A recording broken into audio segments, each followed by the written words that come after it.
Keith Haring, he started off as a graffiti artist, actually went to art school, ended up actually opening a store in New York. These were from Megalodon, which was a prehistoric shark. And from the size of this tooth, the guy was probably bigger than a city bus. That was a big shark.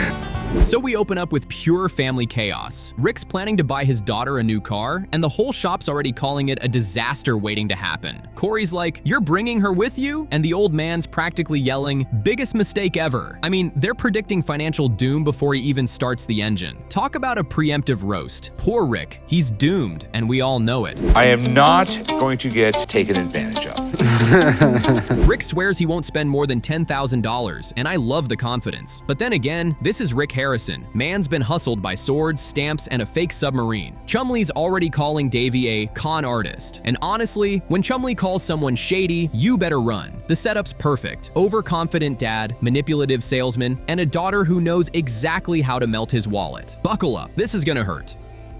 Where in the hell did you get these? I got them from a friend who got them from Keith Haring's Lover's Lover. Then, bam! A guy walks in with Keith Haring artwork. Rick's instantly intrigued. The guy says he got it from Keith Haring's Lover's Lover. Excuse me? That's the most dramatic art provenance ever. Rick's like, what a tangled web we weave, trying to process this chain of lovers. The seller thinks they're worth $75,000. 75 grand, my man. Unless Picasso's ghost autographed it, you're dreaming big. He drew on everything, chairs, driftwood, anything. Rick's visibly fascinated though. He starts nerding out, talking about Haring's graffiti roots, how he drew on everything from chairs to driftwood. The man literally turned Sharpie doodles into high art. The seller's eyes are lighting up like he's already cashing that $75,000 check. But Rick's got that poker face on. You just know he's thinking, better call my art guy before I spend my lunch money on cartoons. Well, you brought me a Spork.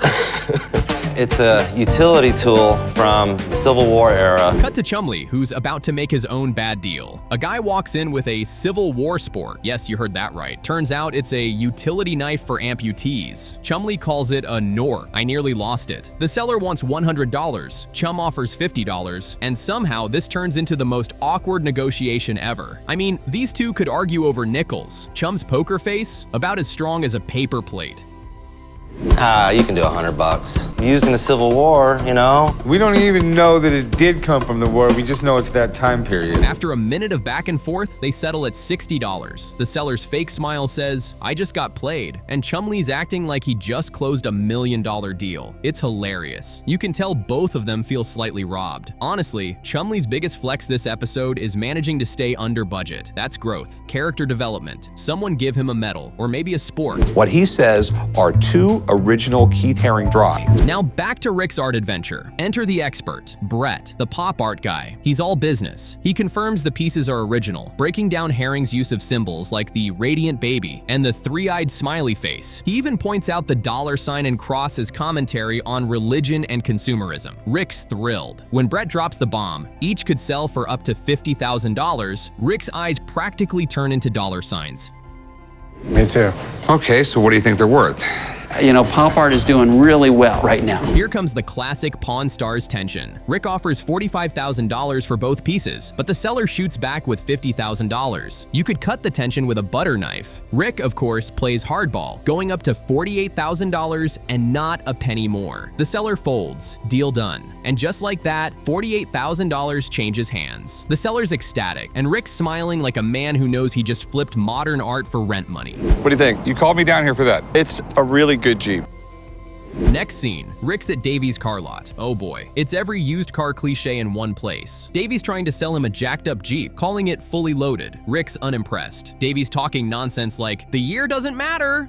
Yes it does, Davey, especially when it's older than the Declaration of Independence. Meanwhile, Rick's daughter is clearly unimpressed too. You can already feel Rick's $10,000 promise slipping away. I have some dolls that I would like you to look at. Dion Quintuplets. Oh, and there's more. Cut back to the shop. Big Hoss meets a lady with a set of Dion Quintuplet dolls. They're creepy, straight-up horror movie energy. She wants $2,000 for them. Corey dives into history mode, explaining how these dolls were based on real-life quintuplets who were literally turned into a tourist attraction. People paid to watch them play behind glass. Like, what even was the 1930s? Disturbing and depressing at the same time. A woman came in looking to sell 2 sets of Dion Quintuplet dolls for $2,000. The toy expert Johnny shows up and confirms they're real, but not all parts are original. He values one set at $600, the other at about $1,200. Corey offers $1,400 total, but the seller holds out for $1,500. When he won't budge, she walks. You can tell she's fuming but trying to keep her cool. Classic Pawn Stars walkout. Everyone loses, but we win because the drama is priceless. You know, just something reliable. So what'd you get her?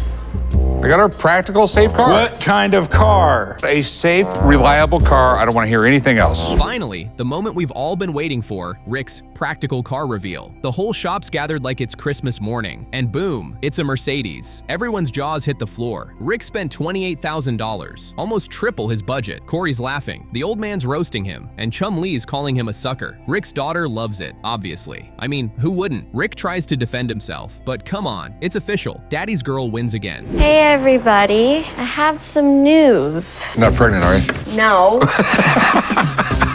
Jeez. Anyway, my 1-year review's up. It's been a year already? Yep. The episode kicks off with Lily announcing her 1-year review, and instantly someone blurts, "You're not pregnant, are you?" Classic Pawn Stars workplace banter, HR's nightmare, comedy gold. Rick's reminiscing about family, money, and the mystery of what's gonna walk through that door. But the real twist? No one can believe Lily's actually lasted a full year without adopting Chumlee's habits. I mean, that alone deserves a raise. What do we have here? This is a Pony Express Bible. Okay, so it's a quick read? Quick read. A customer strolls in holding a Pony Express Bible. Rick lights up like it's Christmas morning. The guy claims it's one of 300 from 1859, hoping to score $5,000 off a $40 box of books. Talk about ROI dreams. Rick calls Corey over for backup, and immediately the sarcasm starts flying. Why would I want to see that? Because buddy, it's history. By the looks of it though, this thing's seen more miles than the actual Pony Express. Bought a box of books for $40. For the Bible alone, I hope to get $5,000. Rick dives into teacher mode, explaining the Pony Express like he's running History Channel 2.0, 10-day delivery from Missouri to California. Horses swapped every 15 miles, and an oath on a Bible. Corey's like, why carry extra weight when you're sprinting across the West? Good point. Rick admits it's rough shape, but still worth checking out. You just know the expert call is coming. Cue the suspenseful, let's get Rebecca moment. Well, I believe this is a really desirable book. There's only 12 known to exist. This should be number 13. Maybe we just got to find out if it's a Pony Express Bible or not. Rebecca, the book expert, enters, ready to drop knowledge. She confirms it's old, but not the real Pony Express deal. Turns out it's from the Overland Mail Company. Still, she values it around $6,000 to $7,000, even in that battered state. Rick's jaw basically hits the floor. He expected $300 max. Rebecca saves the day again, proving that even fake ponies can be worth real bucks. Somewhere, the seller's mentally counting zeros. What you're saying is this is not a Pony Express Bible. It is definitely not official Pony Express Bible. Well, that's not good. Express Bible would go exponentially more than this. Negotiation time. The seller wants $5,000. Rick lowballs at $2,500. Classic move. They bicker like old poker rivals until Rick finally pushes to $3,000. Not a penny more. The seller caves faster than a cheap folding chair. Another deal sealed. Another piece of Americana joins the shop. Rick's smirk says it all. He loves the smell of profit in the morning. Honestly, who wouldn't trade a beat-up Bible for $3,000? At first, you gotta put some elbow grease into it. Okay. Doesn't seem like something I should be doing. I don't even know how to polish silver. You'll learn, trust me. This is what Rick wants. Back in the shop, Lily's officially hired part-time. She's thrilled, until Chumlee starts handing her chores. He's got her polishing silver like it's Cinderella 2. Rick catches on fast and shuts it down, hard. Chum, she's not your personal assistant. You can almost see Chum's soul leave his body. Lesson learned, never delegate downward in Rick's shop. The man's patience is thinner than a pawn ticket. Hey, can I help you? Yes, I'm Rabbi Mel Hecht, and this is an original poster depicting the Nazi brutality.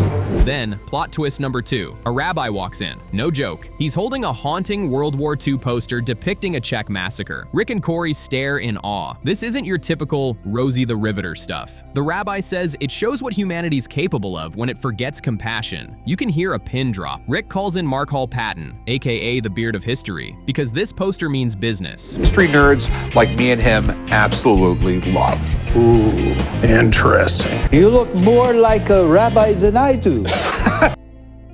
Mark arrives and immediately geeks out. It's by artist Ben Shahn, made for the US government to expose Nazi atrocities. He explains the massacre of a Czech village wiped off the map as revenge for killing a high-ranking Nazi. The room goes silent. Even Corey's like, if you can see this and not get pissed off, there's something wrong with you. Goosebumps. History hits harder than a price drop. I mean, how much were you looking to get out of it? $3,000. Yeah, I've seen the poster before. I think we could probably get...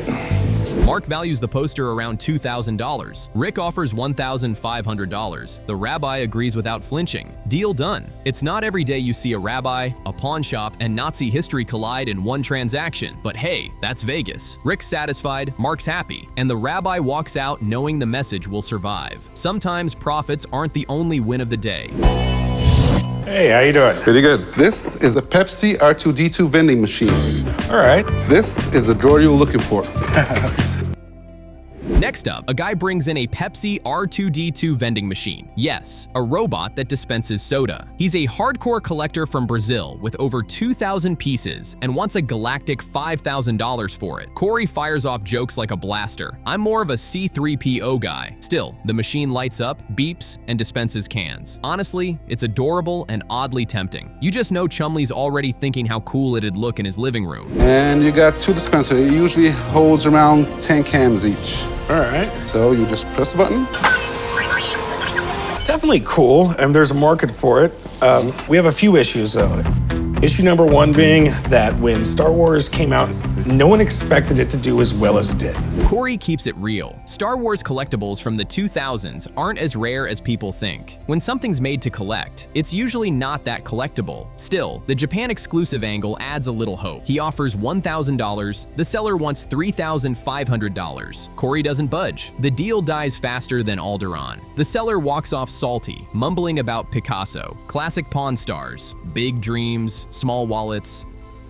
Yo, Rick, how much do we pay interns around here? What do you want to know? Well, I was about to place an ad online looking for a new intern. I just wanted to know how much they made. You know what, Chum? You will take care of that part of my business. We close with Chumlee asking Rick how much interns get paid. Rick's like, don't worry about it. Translation, stop hiring people behind my back. Chum's pitching himself as mentor of the year, while the old man just wants peace and quiet. The episode wraps on pure Pawn Stars chaos. Books, robots, rabbis, and Rick micromanaging everyone. Honestly, that's why we love this show. Drama, history, and Chumlee trying way too hard. So this is the Shelby race car you called me about? Yep.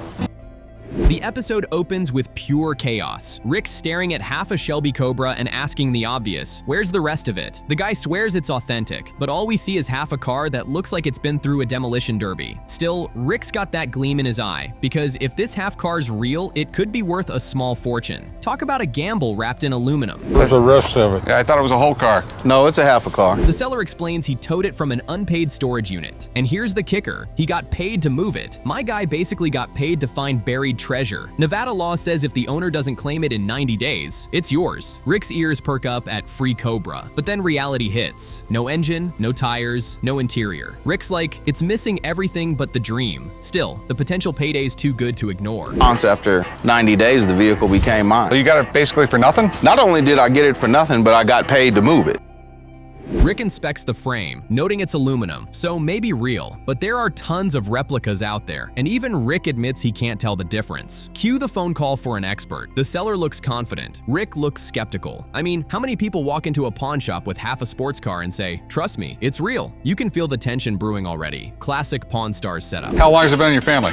Well, probably over 150 years. Okay. And that's cool, because the clock's not 150 years old. While Rick waits for his car expert, a new customer strolls in claiming he's got a clock over 150 years old. Rick examines it and drops the bomb. It's not a clock. It's a ship's chronometer from World War II. The guy's face says it all. Total confusion. Rick dives into a history lesson about navigation before GPS, complete with math and astronomy. The man's pretending to follow, but you can tell he's just thinking, please let this be worth something. Okay, so if they're 6 hours off, they knew that they were 90 degrees east or west of Greenwich Mean Time, as long as this clock was accurate. This clock wasn't accurate, they were lost. Okay. Rick winds the clock. Nothing. Dead as disco. He taps it a few times, hoping it'll magically come alive. Nope. He offers $500 for the broken piece, calling it a pig in a poke. The seller pushes for $1,000, and after a bit of back and forth, Rick lands at $700. They shake hands, both thinking they scored. But Rick's smile says it all. This is either a jackpot or an expensive paperweight. I'm coming into the pawn shop to try and pawn my shark teeth today. It's a collection I've had for a long time. Means a lot to me. I don't want to get rid of them, but I do need money because I just started my own business. Next up, a guy walks in with, wait for it, a collection of shark teeth. Chumlee jokes that someone found Rick's missing teeth, and the whole shop loses it. The seller claims the biggest ones from a megalodon, a prehistoric shark the size of a city bus. Rick's loving it, explaining how 1 inch of tooth equals 12 to 15 feet of shark. Everyone's jaws drop. Chumlee's like, that thing could eat a Prius. This thing is like 100 times bigger than Jaws. It's like Jaws on steroids. Want to pawn them? Yeah, I'd rather pawn them than sell. It's mean too much to me to sell them.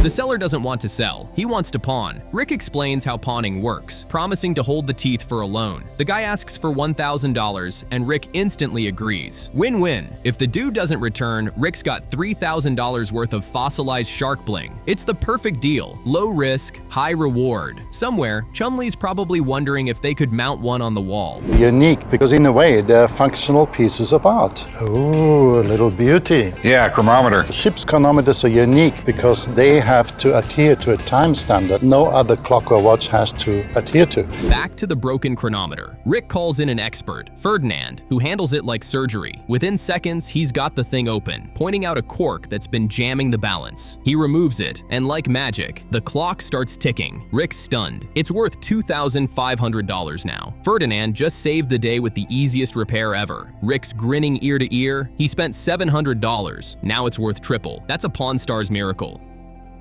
So Rick, what are your concerns about this? My concern is that this is a Shelby. Finally, the car expert arrives to inspect the Cobra. He checks the suspension, hood scoop, and frame. Everything looks right, but the real test is the chassis number. He wipes away dust, and there it is, CSX. Boom! It's real. Rick's stunned, the seller's ecstatic. Value? $60,000. Cue the heavenly choir. But then comes the reality check. It'll cost another $100,000 to restore. Rick's smile fades faster than Chumlee's diet plan. Interior, wiring, and everything that it needs, you're probably going to spend another $100,000. Oh my God. Negotiation time. The seller asks $50,000. Rick fires back with $25,000. The seller scoffs, I can't go that low. Rick's logic? You got it for nothing. It's brutal but true. The seller tries $45,000. Big Hoss steps in at $30,000 cash on the spot. The seller hesitates for half a second before shaking hands. Deal done. Rick just scored a real Shelby Cobra for $30,000. That's the pawn shop equivalent of winning the lottery. I called the pawn shop because I'm trying to sell my Cobra 1.8 power kite. I started flying kites when I was about 8 years old. I made my first kite out of a paper bag. What can you tell me about the kite? The really interesting thing about this particular kite, the Sky Tiger 1.8, is the first of its kind. As if that wasn't wild enough, Chumlee and Corey head out to check a Cobra kite. Yes, another Cobra, but this one flies. The seller demonstrates, and Chumlee immediately crashes it into a pole. Everyone's cracking up except the seller, who's just trying to get his $75. Corey refuses to buy it, and the guy walks away victorious. Kite in the sky, cash in hand. You can't script this kind of comedy gold. About the 1965 Shelby Cobra, Mark's been building it. So today, we're on our way down to see how everything's coming along.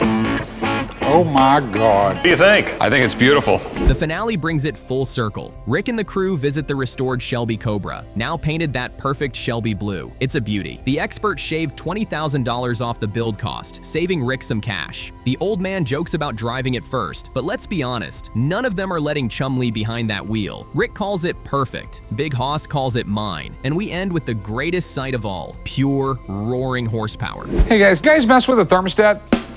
Why? No, I was just in my office. It's cold. The episode kicks off with peak shop chaos. Rick's freezing, Chumlee's roasting him, and Corey's just stirring the pot. The Thermostat War is officially on. Chumlee jokes, old people get cold easily. So do bald people. You've got both savage. Rick storms off to check it, which really means muttering under his breath while everyone else laughs. If passive-aggressive climate control were an Olympic sport, these guys would sweep the medals. Hey, how can I help you? I have a very, very unique piece of Beatles memorabilia. Okay. Then a customer walks in holding something you don't see every day, Beatles movie tickets from A Hard Day's Night. The guy says they're one of a kind, and Rick's immediately interested. He starts waxing poetic about how iconic the Beatles were, while Corey casually compares them to Justin Bieber. The customer's face drops. Instant offense detected. You can practically hear Beatles fans everywhere gasping in unison. Cue the expert call. It's the same story since the beginning. I don't care if it's the Beatles or Eminem, it's the same story over and over again. Rick admits he's clueless on this one, so he calls in his rock memorabilia guy, Warwick. Before we get there, though, the seller drops his price, $800 for the pair. Rick politely hides his panic behind a smile. Even Corey's eyebrows shoot up. For something printed in 1964, it's either worth gold or about as valuable as an old concert flyer. Either way, the suspense is real. Rick's "I'll call a buddy" radar activates. It's been sitting in a box for probably the last 80 years, and I might as well let somebody else. Cut to a woman entering the shop with her great-grandmother's gold pocket watch, except it's not actually a pocket watch. Rick, ever the history nerd, explains women didn't have pockets back then. It's a pendant watch. The woman's story is wild. Her great-grandfather won it in a poker game, gifted it for a wedding, and the bride hated it. Add a creepy Black Widow spider design on the back, and it's basically a cursed love token. Now, this is not a pocket watch. Back then when this was made, women didn't wear pants, so they didn't have pockets. I was wondering about that. It was a pendant watch. Okay. Gruen watches have been around since the late 1800s. Rick identifies it as a Gruen from the late 1800s, worth serious cash back in the day. But here's the catch. It's a women's watch, and women don't typically collect old timepieces. Ouch. The seller asks for $1,000. Rick counters with $200, claiming that's fair. She tries for $300, but folds fast. Her final line, "That's why my husband married me," has everyone cracking up. Rick grins, deal done, spider and all. My friend Warwick, who is the curator at the Hard Rock Hotel here in Vegas, is coming down to take a look. Now Warwick, the rock expert, arrives to inspect those Beatles tickets. He's all energy and British charm, calling them the bomb. He explains they're from a special New York preview, super early, almost a month before the film's US premiere. Condition-wise, they're mint, never folded, never pocketed. Rick's practically glowing. Warwick confirms they're 100% authentic, valuing them between $350 to $400 each. Rick's smile says, "Let the haggling begin." It's the same graphic used for the posters and things like that. I think they're 100% legit. Oh yeah, absolutely. The seller, still clinging to $800, isn't budging easily. Rick hits him with math logic. "If I pay you full price, I don't make anything." Classic Pawn Stars move. The back and forth begins. $600, $550, $500. You can feel the tension. Finally, Rick sticks at $500 flat, and the seller sighs, defeated but happy enough. He jokes about spending the cash on dinner with his daughter. Beatles nostalgia turned dinner money. Solid trade. It was like that all day. This is ridiculous. Meanwhile, back at the Thermostat War Zone, the shop's turning into a sauna. Corey complains about sweat rolling down his head, while Rick's pretending 79 degrees is perfect. Chumlee's armed with a pink handheld fan, muttering about cheap bosses. The whole argument turns absurdly petty. Vests, air conditioning, and who actually controls the settings. Honestly, this is less about temperature and more about dominance. The thermostat has officially become their Cold War. We got a 1850 Millard Fillmore Presidential Indian Peace Medal. But then comes a new customer with something potentially huge, a Millard Fillmore Indian Peace Medal from 1850. He says he bought it online, hoping it's genuine silver. Rick's intrigued but skeptical. He knows these medals were presidential gifts to Native American chiefs, a mix of diplomacy and PR. Corey's geeking out while Rick's side-eyeing the piece like, is this real or another eBay fantasy? Time to call in the coin expert. A guy has an Indian Peace Medal from Millard Fillmore's presidency. These are really rare. Enter Dave, the numismatic expert. The man's practically a walking history book. He explains these medals date back to George Washington's presidency and were treasured so deeply that chiefs were buried wearing them. Epic history lesson aside, he quickly spots red flags. Weight's off, details are soft, and it's too light for silver. His verdict? Fake. Rick's face drops. Another would-be jackpot turns into scrap metal. The way to tell is even if a metal like this that's very strongly die-struck is worn, Dave breaks it gently. It's a cast counterfeit, probably made recently. The seller tries to stay hopeful, but you can see the heartbreak. Why would anyone fake a Fillmore? He mutters. Rick just shrugs. It's Vegas. Someone's faking everything. Still, the lesson's clear. Buy the book before you buy the coin. Another dream deflated. Another thanks but no deal. Rick moves on like a man who's seen too many almost treasures. My water fan don't work. Because it's damn hot in here because you had to put stupid locks on all the. The thermostat saga reaches its hilarious climax. Rick installs a lockbox so no one can touch it. Power move, except he immediately loses the key. Now no one can change it, and the shop's boiling. Chumlee refuses to help. Corey's fanning himself with paperwork, and the old man's threatening revolt. Rick stands by his plan, drenched in sweat, muttering, "This is what I wanted." The irony's delicious. Ultimate control, zero comfort. Classic Pawn Stars chaos. This is my 1962 Lincoln Continental. Badass car, man. It has suicide doors. The episode opens with pure gangster energy. A guy rolls up in a 1962 Lincoln Continental straight out of a mob movie. Rick's jaw drops when he sees the suicide doors, and he can't resist cracking. These were great for gangsters. It was easy to open the door and push a body out. That's morbidly practical. The seller swears it's worth at least $14,000, but you can already tell Rick's thinking, yeah, maybe half. All right, so what do you got? 1962 Lincoln Continental. Where'd you get it? I got it from New Jersey. Rick starts inspecting the car like a detective. Good paint, clean body, and a motor that actually runs. Promising. But then they open the doors and boom. The interior looks like a raccoon lived there for years. Torn leather, rotted carpet, wood falling apart. It's tragic. The old man immediately groans. That's gonna cost a fortune. Rick tries to stay optimistic, but we all know what that means. He's about to lose money and pretend it's a good idea. That's actually why I bought this car, because the body was in really good shape. When I saw the Lincoln Continental, I was blown away. I loved it. Negotiations kick off with the seller asking for $13,000. Rick comes in cold with $9,000 cash. The guy hesitates, they dance around numbers, and after a tense stare down, they settle at $9,500. Rick grins like he just pulled a heist. The old man, on the other hand, looks ready to faint. If there are any surprises, you're gonna regret this, he warns. And spoiler, there will be surprises. This car's about to become Rick's biggest headache. Hey, how you doing, man? I was cleaning out some boxes from storage and out of the garage, and I found this, and I think it has some considerable value to it. Next up, a guy walks in holding Confederate money from 1857. Rick calls the old man over, and the jokes start flying instantly. Here's some money you used to spend. Classic roast. The bills look real, but they're falling apart. Rick drops some history. These were just promises to pay gold after the war, which is awkward because the Confederacy didn't exactly win. Even the paper looks like it's been through the actual Civil War. Dawn of the Industrial Age. You can see the edges were misaligned, and they were straight cuts. The seller's hoping for $1,000 to $1,500, but Rick's face says otherwise. He explains the paper's brittle, full of holes, and basically disintegrating. The guy tries to hold out, asking for $800. Rick offers $200. The old man backs him up, muttering, "That market's fallen apart like a $2 watch." After some light begging, they meet at $300. The seller's thrilled. "I doubled my money." Rick's just glad the paper didn't crumble mid-deal.